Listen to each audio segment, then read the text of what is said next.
자, 이 시간 우리 함께 읽은 에베소서 6장 19절에서 20절까지의 말씀을 가지고 하나님의 사람, 하나님의 슈트를 입다. 오늘 5번째 시간입니다. 복음 전도의 기도는 절대적이다. 복음 전도의 기도는 절대적이다. 라는 말씀의 제목을 가지고 은혜를 누리고자 합니다. 오늘 우리 새날 경건 예배 때 에베소서 6장 18절 말씀을 가지고 우리가 주님 앞에 기도를 하는 것과 우리가 맡은 바 그 일에 대해서 어떠한 노력을 행해야 되는지, 기도와 노력의 상관관계에 대해서 나눴습니다. 오늘 혹 이게 새날 경건 예배 드리지 못하신 분들을 위해서 제가 다시 한번 짧게 복습해 드리면, 기도와 노력을 관련해서 크게는 4가지 분류가 있다고 했죠. 기도 100, 노력 빵, 노력 100, 기도 빵, 아니면 부분적으로 기도하든지 부분적으로 노력하든지, 그리고 마지막은 기도 100, 노력 100, 이렇게 4가지 분류가 있습니다. 기도 100, 노력 빵은 여러분 어떤 신앙의 유형이라고 했습니까? 기도 외에 다른 어떤 인간적인 노력을 하지 않는 것입니다. 무언가 우리가 주님 앞에 공부를 하든지 책을 보든지 노력을 하든지 하는 부분들이 필요 없다. 그거 다 쓸모없다. 기도만 하면 된다. 이런 유형의 신앙이 기도 100, 노력 빵이죠. 이런 유형의 신앙들은 이 신앙생활이 그 땅적으로 흘러가다 보면 그 땅적인 이분화가 생기게 돼서 교회에서 하는 것은 성스러운 것이고 교회 밖에서 하는 것은 속된 것이라고 이렇게 이중적인 이 삶을 살게 되거든요. 그래서 그들이 말하는 영적이라는 것은 실제적인 영적인 것이 아니라 종교적인 게 영적이라 생각하게 되죠. 이런 유형의 사람들이 기도 100, 노력 빵인 유형들입니다. 반면에 기도 빵, 노력 100은 어떤 유형인 것입니까? 기도란 내가 모든 것을 다 할 수 있을 만큼 다 하고 난 다음에 이제 더 이상 할 것이 없다고 생각할 때 그때 기도하면 된다. 이런 유형의 사람들이 기도빵, 노력 100인 사람들이거든요. 그러니까 이런 유형의 사람들은 노력하지 않고 기도만 하는 사람들을 보면서 너무 불성실해, 너무 무책임해, 이렇게 생각을 하는 거죠. 이런 사람들은 대부분 유능한 사람들이 이런 케이스들이 많이 있습니다. 그러니까 특별히 기도할 제목도 그다지 많지도 않고요. 또 기도 없이도 웬만한 것은 그냥 본인의 이 실력과 노력으로 다 할 수 있다고 믿는 유형들입니다. 그들이 하는 기도는 마음대로 해서 하는 기도가 아니죠. 그냥 남들이 하니까 그냥 그 형식적으로 동참을 하는 겁니다. 반면에 부분적으로 기도하고 부분적으로 노력하는 사람들이 있다고 했죠. 그러니까 하나님과 우리와의 관계를 그냥 동력의 관계로 생각하는 겁니다. 그러니까 저희 이렇게 자녀들 보면 자녀들이 이제 커가면 본인이 이제 해야 될 일에 대해서 부모가 도와주지 않아도 그냥 혼자서 다 할 수 있다고 생각을 하는 거죠. 근데 부모가 도와주면 뭐가 좋은가? 본인이 걸리는 시간만큼 더 단축이 되니까 더 좋은 겁니다. 하지만 부모의 도움이 없더라도 시간만 늘어날 뿐이지 본인이 다 할 수 있다고 생각을 하는 것입니다. 이런 유형의 사람들은 기도를 안 하는 건 아니에요. 근데 기도를 한 대로 응답받지 못한다고 해도 크게 낙담하지 않습니다. 그리고 기도한 대로 이루어졌다고 해도 크게 감사하거나 기뻐하지 않습니다. 그냥 도와주니까 감사한 것뿐이지 그냥 그 도움 없이도 본인은 이미 그것을 시간만 오래 걸릴 뿐이지 좀 과정만 거칠 뿐이지 충분히 할 수 있다고 생각을 하기 때문입니다. 그런 사람들은 부분적으로 기도하고 부분적으로 노력을 하는 거죠. 이런 이제 3가지 유형의 이 사람들이 있는 반면에 또한 마지막으로 어떤 유형이 있는가? 기도 100, 노력 100인 사람이 있는 것입니다. 하나님 내게 허락하신 그 일에 대해서, 일상에 대해서, 내 영역에 대해서 최선을 다하지만 최선만 다하는 것이 아니라 철저하게 하나님께 매달리고 하나님을 의지하며 하나님께 기도하는 것입니다. 이게 정말 성령 안에서 항상 깨어 기도하는 거겠죠. 내가 할 수 있는 부분에서 최선을 다하면서 하나님께 기도를 합니다. 그런데 하나님이 안 도와주시는 것 같아요. 내 기도에 응답을 안 하시는 것 같아요. 그런데 시간이 지나고 난 다음에 확인이 되어지는 거죠. 딱 보니까 하나님이 다 하신 거예요. 내가 다 한 줄 알았는데 내가 한 게 그다지 없습니다. 막상은 내가 했는데 보니까 내가 한 것이 아니라 하나님이 하셨다고 고백할 수밖에 없는 거. 이게 어떤 사람인가? effort, all depend. 하나님을 철저히 의지하면서 내게 맡은 바 그 일에 최선을 다하는 사람, 노력을 다하는 사람. 그러면서 제가 새날개건 예배 때는 그냥 저의 이야기를 간단히 드린 적이 있었어요. 물론 저는 하나님이 허락하신 바 이 사역에 대해서 정말 최선을 다했다 모르겠어요.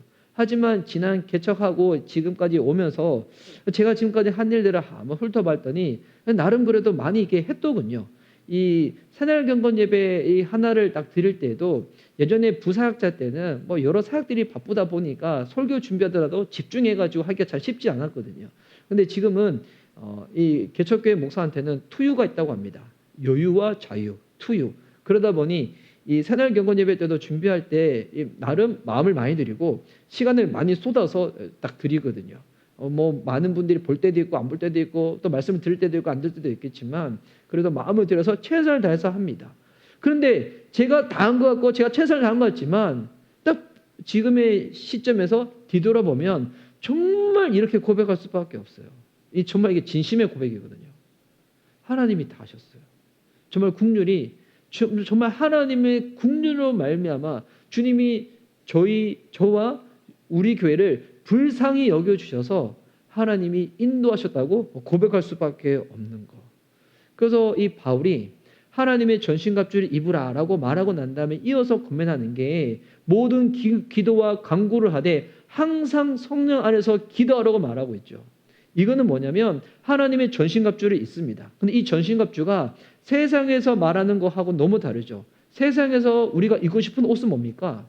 감투 쓰는 거잖아요. 구원의 투구보다는 감투 쓰고 그리고 의의 호신경보다는 내가 원하는 것을 딱 입고 싶고 진리의 허리띠보다는 그냥 세상에서 어떻게 돈이 흘러가는지 이런 것만 빨리 파악하고 싶고 평안의 복음의 신발보다 명품 신고 싶고 뭐 그렇지 않습니까? 하나님의 전신갑주 정말 그리스도인에서 내 삶에 가장 중요한 거 구원, 의, 진리, 복음, 믿음, 말씀 정말 이것인가? 이게 고추장스럽지만 그리스도인들은 영적인 전쟁 가운데서 내가 넘어지지 않기 위해서 마귀의 공격 가운데 내가 방어하며 서기 위해서 이 전신갑주를 입어야 한다는 것입니다. 세상이 나를 어떻게 생각하든 조롱한다고 할지라도 정말 자격 없는 자 가운데 자격을 주셔서 은혜와 평화를 누리고 있는 그리스도인들은 내 삶 가운데 가장 중요한 그것을 붙잡고 영적인 무장으로 세상 가운데 나간다는 거죠. 그런데 이것으로 끝나지 않습니다. 공격을 받을 때 내가 발을 힘주어 서 있는 것 같지만 실상 어떻게 된다고요? 기도하는 자는 내 힘이 아니라 하나님께서 공급하시는 힘으로 내가 서 있구나. 이것을 경험하게 되고 고백하게 된다는 겁니다. 그래서 하나님의 전신갑주를 입고 기도하라고 또한 다른 성도들을 위해서도 이것을 그렇게 기도하라고 바울이 권면하는 거죠. 그리고 이어서 오늘 우리가 함께 살펴보고자 하는 19절, 20절 말씀에는 이 바울이 본인을 위해서 기도해 달라고 중보기도를 부탁합니다. 특별히 바울은 뭐에 대해서 중보기도를 부탁하냐면 전도를 하고자 하는데 복음을 전하고자 하는데 복음을 전하고자 하는 나를 위해서 기도를 해 달라는 거예요. 이번 바울이 지금 모든 일에 기도와 간구를 하되 항상 성령 안에서 하나님을 전적으로 의지하면서도 주님께서 허락하신 맡은 바에 대해서 최선을 다하는 충성을 하라고 했잖아요. 그러면 이와 같은 상태에서 바울이 복음을 전하기 위하여 나를 위해서 기도해 달라고 할 때 바울이 아무런 노력도 안 하고 아무런 전도도 하지 아니하고 그냥 기도해 주세요. 주님이 그러면 응답해 주실 거예요. 이런 태도는 아니었을 거예요. 어떤 태도였을까요?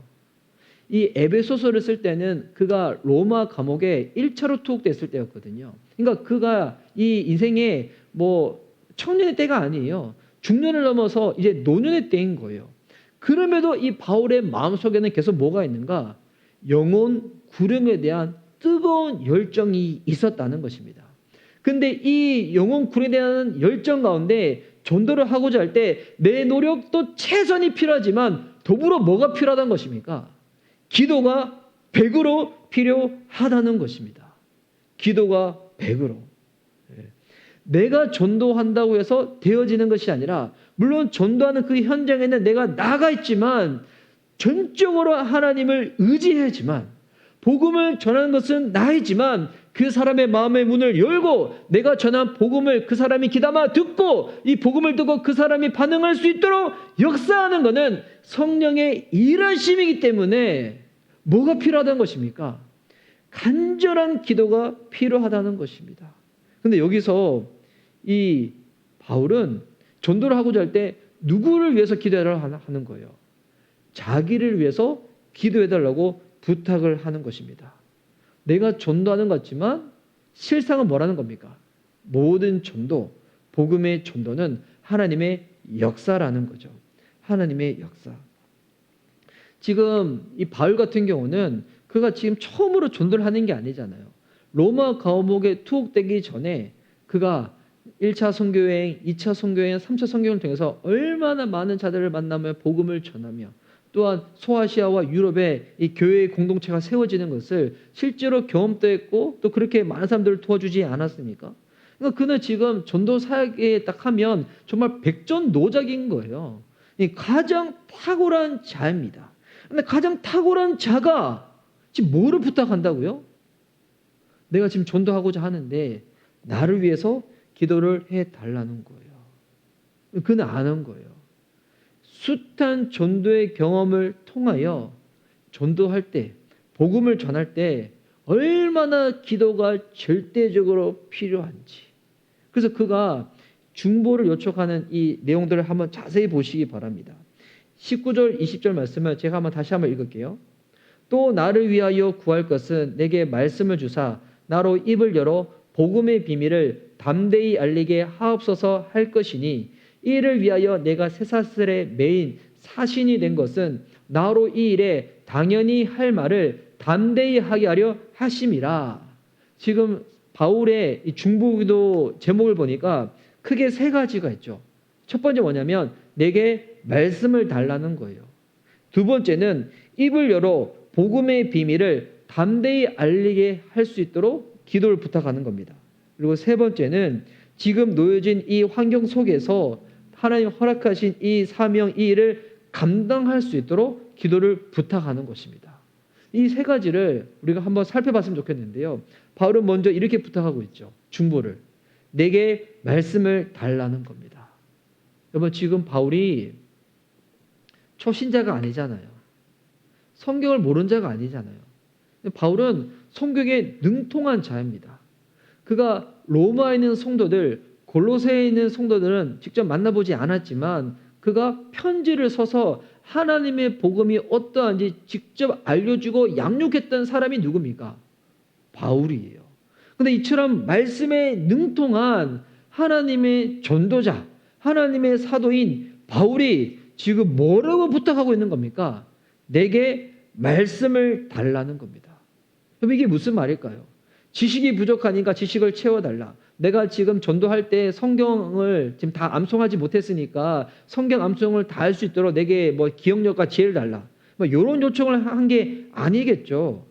여기서 지금 내게 말씀을 주사할 때 이 주사라는 이 단어가 헬라어로 보면 디모미라는 단어입니다. 디모미. 이게 주다라는 의미를 가지고 있거든요. 저희 둘째 아들 이름처럼 주는 겁니다. 그런데 이 주다라는 이 동사는 신약 성경에서 또 어떨 때 쓰였던 이 동사냐면 십자가에서 예수님이 생명을 주셨다. 이때도 쓰인 단어가 이 디돔이라는 단어입니다. 하나님이 우리에게 공급하셨다, 허락하셨다, 주셨다. 이때도 쓰이는 단어가 바로 디돔이라는 단어입니다. 지금 바울이 뭐를 고백하고 있는 겁니까? 본인이 지금 알고 있는 지식으로 끝나는 것이 아니라 십자가에서 우리 가운데 생명을 주신 그 예수님의 그 사랑, 하나님의 그 놀라운 은혜에 대해서 내가 깊게 들어갈 수 있도록 그것을 얼마나 그것이 놀라운 것인지 내 마음으로 내 온 인격과 내 존재로 그것을 내가 다 깨달을 수 있도록 그것을 위하여 부탁을 하는 겁니다. 내게 말씀을 달라고. 지식을 모르니까 성경 지식을 주세요. 이게 아니라 이미 그는 성경 지식에 능통한 자였지만 이 들은 바 지식을 애운다고 해서 끝나는 것이 아니라 하나님의 사랑, 하나님의 은혜에 대해서 이것이 나의 고백에 대해서 나의 입으로 나의 이야기로 증거될 수 있도록 내게 말씀을 달라는 겁니다. 여러분, 우리는 정말 이 사도 바울 이 고백을 보면 우리가 정말 겸손하게 됐구나. 우리는 알고 있는 지식도 정말 얕음에도 불구하고 하나님의 말씀을 붙잡고 묵상하고 씨름하고 막 들어가는 거에 있어서 우리가 이렇게 마음을 많이 안 기울 때가 많이 있잖아요. 근데 바울은 이미 그가 알고 있는 하나님의 지식이 많이 있음에도 불구하고 그를 통하여 쓰여진 신약 성경이 13권 있음에도 불구하고 뭐라고 기도를 부탁하는 겁니까? 내가 십자가의 그 은혜에 깊게 참여할 수 있도록, 그래서 내가 복음을 전할 때 딴 사람 이야기를 내게 대신 전하는 것이 아니라 이것이 나의 이야기, 나를 사랑하시는 하나님의 은혜와 사랑의 이야기가 돼서 내가 입을 열어 전할 수 있도록 내게 말씀을 달라는 거예요. 영국의 찰스 스퍼전 목사님, 설교의 황태자로 불렸던 찰스 스퍼전 목사님이 유명한 예화가 있죠. 목사님의 있는 그 서재가 있는데 한날은 거기서 막 이렇게 설교를 준비하시다가 갑자기 막 눈물 뚝뚝 흘면서 우셨다는 거예요. 그래서 사모님이 가셔서 왜 그러시냐 물어봤더니 오늘은 십자가를 아무리 묵상해도 그 하나님의 깊은 은혜에 내가 지금 참여를 못하고 있어. 십자가를 묵상하는데 지금 내 마음이 너무나 깜빡한 것 같아. 그 때문에 눈물을 쏟으면서 우셨다는 거예요. 여러분, 우리들 가운데 이와 같은 은혜가 임했으면 좋겠습니다. 어떤 사람들은 그냥 성경 한 번 읽고 그도 그냥 제대로 읽은 것도 아니고 그냥 대충 들은 거 가지고 본인이 지식 많이 한다고 성경 읽는 것도 되게 가볍게 그러는데 요즘 시대에 그리스도인들이 참 이게 그 문제가 그거잖아요. 성경을 잘 안 읽으려고 한다는 거.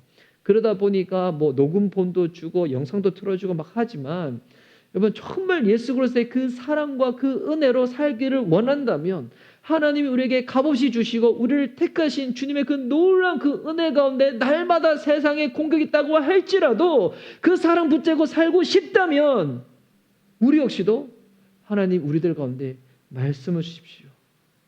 예수 그리스도의 그 십자가에서 우리에게 대해 생명을 주신 그 은혜에 우리가 깊게 참여할 수 있도록 우리 그 말씀 가운데 나아가는 겁니다. 더욱더 깊은 묵상 가운데 나아가는 것입니다. 이 바울이 복음을 전하기 전에 전도를 하기에 앞서서 먼저 그 기도를 부탁하는 겁니다. 또한 이제 두 번째는 뭐냐면 입을 열어 복음의 비밀을 담대히 알리게 하여 달라는 것입니다. 여기서 입을 열다는 것은 지금 내가 중요한 것을 말할 때 그때 쓰는 표현이거든요. 더불어 뭐라고 얘기하냐면 복음의 비밀이라고 나왔잖아요. 복음은 비밀이라는 거예요. 비밀이 무엇인가? 복음이라는 거예요. 여러분 이에 대해서 우리가 이제 작년 이 하반기에 에베소서 말씀을 살펴볼 때 에베소서 3장에서 이것을 나눈 적이 있었거든요. 복음은 비밀이라고.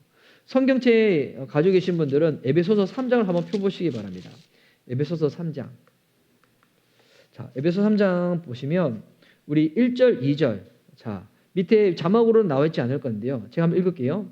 이러므로 그리스도 예수의 일로 너희 이방인을 위하여 갇힌 자 된 나 바울이 말하거니와 너희를 위하여 내게 주신 하나님의 그 은혜의 경륜을 너희가 들었을 터이라. 3절. 곧 계시로 내게 비밀을 알게 하신 것은 내가 먼저 간단히 기록함과 같으니. 자, 지금 바울은 감옥에 갇혀 있지만 하나님이 은혜의 경륜으로 나로 하여금 깨닫게 하셨다는 거예요. 주님이 알려주셔서 깨달은 거, 그게 무엇인가? 비밀이라고 말하고 있죠. 근데 이 비밀이 무엇인가? 4절 말씀도 제가 쭉 한번 읽을게요. 그것을 읽으면 내가 그리스도의 비밀을 깨달은 것을 너희가 알 수 있으리라. 지금 사도 바울이 보낸 이 에베소 이 서신을 통하여 그 복음의 비밀이 무엇인지 너희들도 깨달을 수가 있다는 거예요. 근데 그 복음의 비밀이 무엇입니까? 당시 유대인들은 하나님의 구속이 유대인들에게만 임한다고 생각했었거든요. 근데 그 에베소 그 지역에는 유대만 있는 게 아니잖아요. 이방인 또 함께 있었잖아요. 이 복음은 모든 믿는 자에게 구원을 주시는 하나님의 능력이잖아요.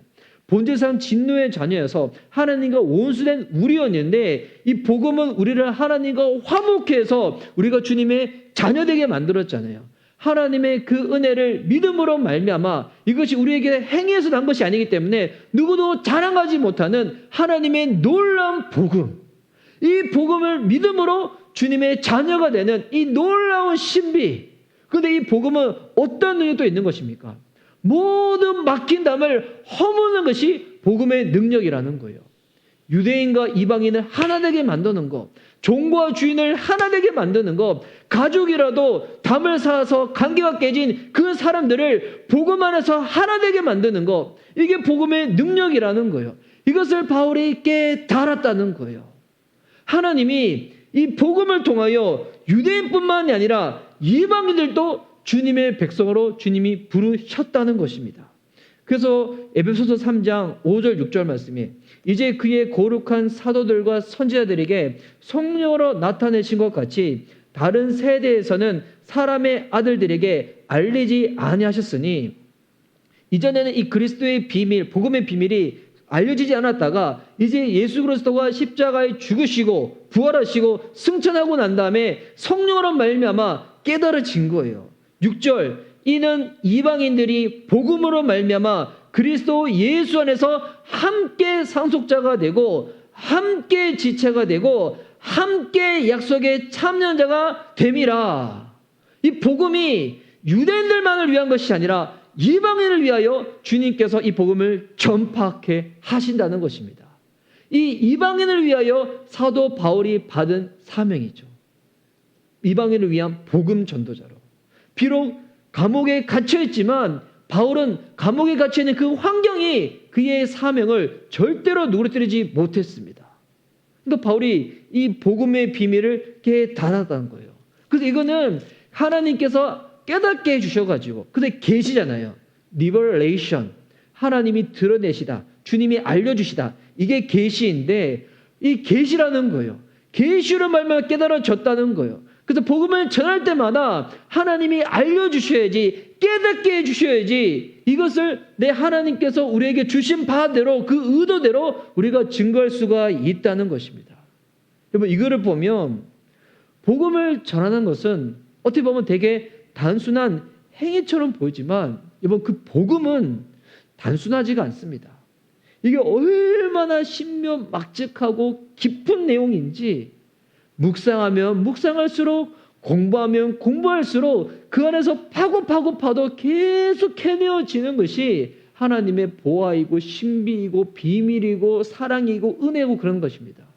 어떤 분들은 나 복음 이미 다 알고 있는데 뭐 또 나한테 복음이라고 또 복음 공부한다고 복음 스터디한다고 얘기하는데 여러분 결대로 그렇지 않습니다. 복음은 모든 것을 변화시킵니다. 여러분 이에 대한 우리가 믿음이 있어야 됩니다. 여러분 교회에 오는 거 결국 이게 뭐 상황의 문제든 어려움의 문제든 뭐 영혼의 문제든 달라지고 싶은 거잖아요. 변화보고 싶은 거잖아요. 단순히 그냥 종교적 의무를 하기 위해서 교회에 출석한다. 여러분 이거 얼마나 성업의 일인 겁니까? 하나님 안에서 변화되고 싶잖아요. 근데 무엇이 우리를 변화되게 하는 겁니까? 그냥 칭찬하고 위로해주고 격려해주고 그냥 맛있는 거 먹고 뭐 그렇다고 한다면 굳이 예배당까지 날 필요 없는 거잖아요. 세상에서 그런 것들은 충분히 누릴 수 있고요. 그냥 내가 가진 것만 많이 있으면 내가 충분히 그것을 소유할 수도 있고 누릴 수도 있는 거잖아요. 왜 우리가 한 몸에 대해서 한 신앙 공동체로 주님께 나가는 겁니까? 복음은 모든 것을 변화시키기 때문에, 복음은 모든 것을 하나 되게 만들기 때문에, 복음은 모든 믿는 자들 가운데 구원을 주시는 하나님의 능력이기 때문에 세상에 그 어떠한 제약도 복음보다 큰 것은 없다는 것입니다. 그래서 바울이 복음을 전하고자 할 때에 하나님이 우리에게 의도하시고 주신 바만큼 내가 전할 수 있도록 나를 위하여 기도해 달라는 거예요. 소식으로 전달된 이 복음, 죄인을 사랑하시는 하나님의 사랑. 제가 이 죄인을 사랑하시는 하나님의 사랑, 저 누군가 저한테 복음이 뭐냐고 물어보면 뭐 주어진 시간이 정말 짧다면 이렇게 저는 전할 거거든요. 복음은 죄인을 사랑하시는 하나님의 사랑, 이것이 소식으로 전해진 것이라고. 제가 이거를 어느 날 운전하면서 혼자 막 되뇌면서 갔는데 진짜 이게 밀려오는 감동이 주체할 수가 없는 거예요. 마음에 얼마나 그에 대한 울림이 큰지. 죄인을 사랑하시는 하나님의 사랑. 이 안에 함축되어 있는 하나님의 그 이야기를 우리가 알게 되면, 듣게 되면, 근데 그것이 나를 향한 하나님의 사랑이구나. 이 세상과 인류를 향한 주님의 사랑이구나. 가슴이 요동치기 시작하는 것입니다.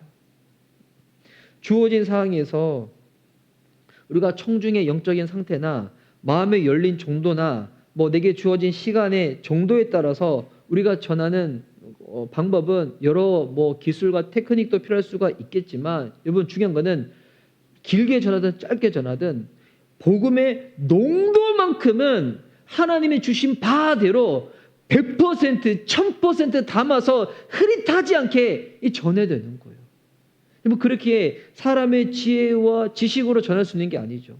그래서 우리가 기도가 필요한 거예요. 하나님의 지혜와 주님의 지식과 주님의 능력과 성령의 도우심으로 내가 복음을 전할 수 있도록. 그래서 복음 전도할 때 기도는 절대적이라는 겁니다. 절대적이라는 거. 그리고 마지막으로 바울이 부탁하는 이 기도의 제목은 20절 말씀 보니까, 이 일을 위하여 내가 쇠사슬에 매인 사신이 된 것은 나로 이 일에 당연히 할 말을 담대히 하게 하려 하심이라. 지금 바울은 어디에 갇혀 있습니까? 로마 감옥에 갇혀 있잖아요. 로마 감옥에 갇혀 있으면서 그가 보낸 서신이 바로 에베소서, 빌립보서, 골로새서, 빌레몬서. 그리고 난 다음에 풀려지고 난 다음에 그가 다시스로 갔다가 다시 로마에서 또 투옥이 되거든요. 그 로마의 네로 황제에 의해서. 그래서 두 번째로 투옥됐을 때 그때 보냈던 서신은 개인한테 보냈는데, 그때 디모데전서, 디도서, 디모데후서 이 서신을 보내는 거거든요. 지금 어디에 갇혀 있다고요? 감옥에 갇혀 있습니다. 근데 여러분, 감옥에 갇혀 있지만 지금 바울은 지금 뭐를 부탁하고 있는 거예요? 내가 비록 쇠사슬에 매여 있지만 난 뭐라고요? 사신이라는 거예요. 지금 얘기하면 나는 대사라는 거예요. 이 환경이 나의 사명을 무너뜨리지 못한다는 것입니다. 주변의 공격과 방해가 하나님께서 내게 허락하신 이 소명을 잃게끔 만들지 못한다는 것입니다. 여러분, 소명은 목회자들만 받는 게 아니에요. 모든 그리스도인들 가운데 주님은 소명을 주십니다. 제가 어제도 예전에 함께 사역했던 우리 이제 사역자들 만나면서 제가 개척을 하다 보니까 제가 그런 고백을 했거든요. 개척 소명이더라. 개척에 대해서 소명이 없으면 단순히 모든 것이 준비되어 있고 모든 것이 갖춰져 있다고 할지라도 소명이 없으면 이걸 감당할 수가 없거든요. 반면에 어렵고 힘들고 환경에 받쳐주지 아니하고, 또 어떤 개척교회 목사님들은 아직 이 재정적으로 자립이 되지 않아서 일을 하지 않으면 사역을 감당하지 못하는 그 같은 상황 가운데서도 하나님이 나를 개척자로 부르셨다는 그 소명이 있으니까 어떻게 하는 겁니까? 일을 하면서도 교회 사역을 감당하며 나아가는 거죠. 여러분, 소명입니다. 바울은 고백해요. 나는 이방인들에게 복음을 전하는 복음 전도자로 하나님이 나를 부르셨다는 거예요. 그래서 감옥에 갇혀 있지만 환경 탓하지 않습니다. 우울해하지 않습니다. 여러분, 소명자들은 환경을 어떻게 대하는가? 이 환경을 허락하신 하나님의 뜻을 읽으려고 하는 거예요. 해석하려고 하는 거예요. 소명이 없으니까 어떻게 하는 겁니까? 평안할 때는 주님이 나를 사랑하신다, 복 주신다. 그러지 못할 때는 하나님 나 잊어버리신 것 같다. 주님 나 너무 나에 대해서는 별로 상관 안 하시는 것 같다. 이렇게 대하는 거예요. 하지만 소명자는 환경을 그렇게 바라보지 않습니다. 내게 주어진 이 환경, 지금 이해는 되지 않지만 하나님이 이 환경을 허락하신 분명한 이유가 있을 거야. 제가 오늘 페이스북에 예전에 제가 함께 신앙생활을 했던 어느 이렇게 형제님이 쓴 글을 봤어요. 그 형제님이 이제 결혼을 했다는 소식까지만 제가 들었었는데, 근데 어떤 소식이냐면 지금 두 자녀가 있는데 이 둘째가 소아암이 걸린 거예요. 소아암. 근데 이 형제님 또 와이프가 이 크리스찬이긴 하지만 신앙이 그렇게 견고하거나 깊지는 않았었거든요. 근데 둘째 자녀가 소아암에 걸린 거예요. 그러면서 그의 그 솔직한 이야기를 글을 쫙 적어 놓은 거예요.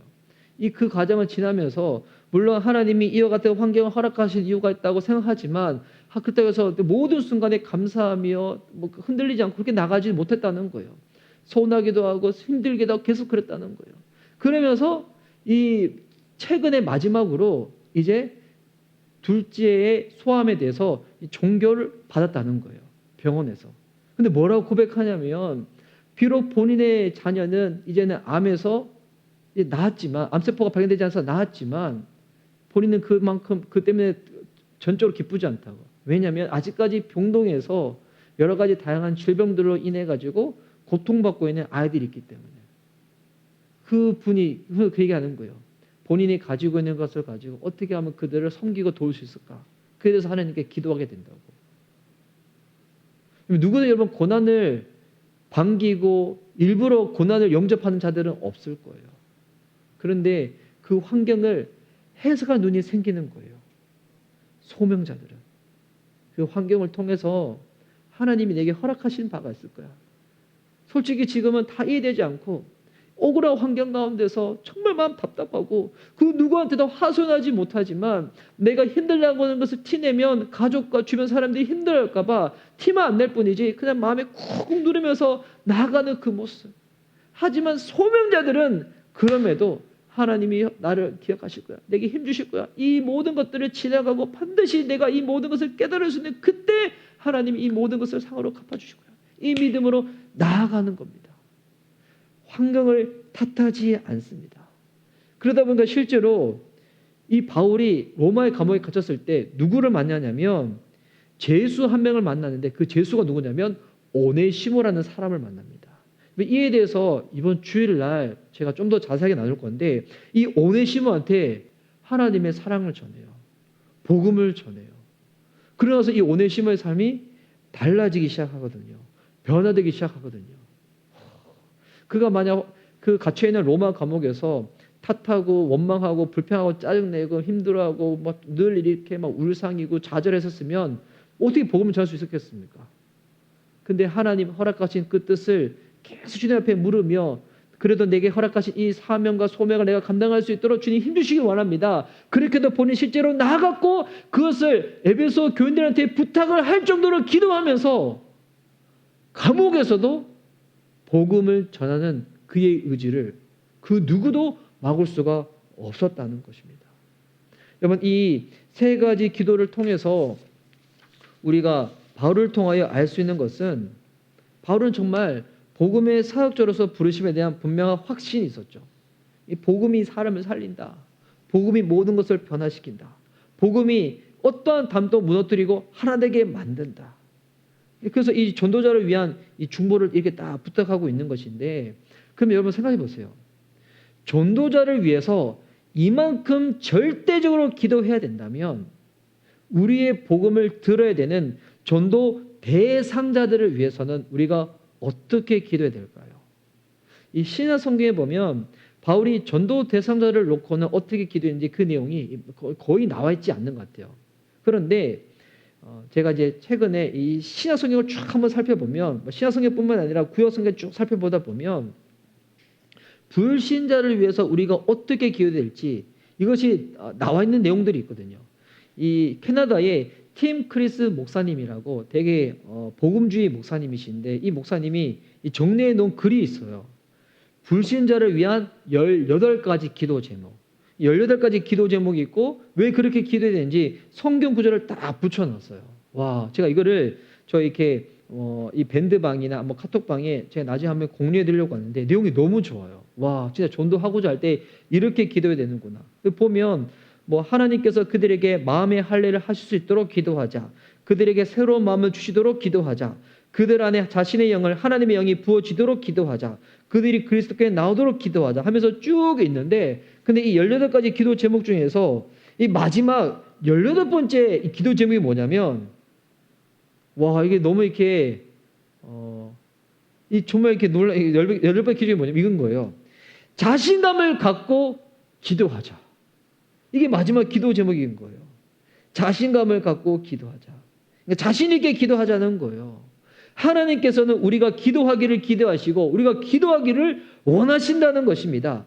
하나님은 우리가 하는 기도를 듣기를 너무나 좋아하시고 우리가 기도하는 것 가운데 응답하신 것을 너무나 원하시며 그 무엇보다도 불신자를 위해서 기도할 때 그 불신자가 우리의 가족이 될 수 있죠. 우리 사랑하는 지인들, 친구들이 될 수 있죠. 그들을 위해서 기도할 때 하나님은 반드시 우리의 기도를 들으신다는 그 확신을 가지고 자신 있게 기도하라는 것입니다.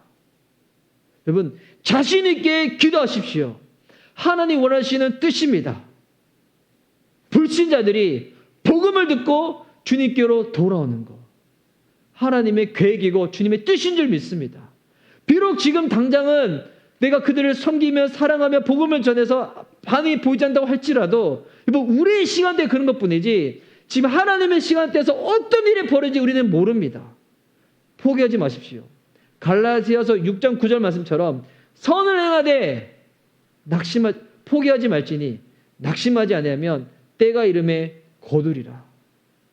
포기하지 마십시오. 낙심하지 마십시오. 마귀는 이 포기하게 하는 것, 낙심케 하는 것들로 우리가 주님의 이 사명, 소명 가운데 온전히 나가지 못하도록 우리를 방해하고 계속 영적으로 공격하지만 여러분, 낙심하지 마십시오.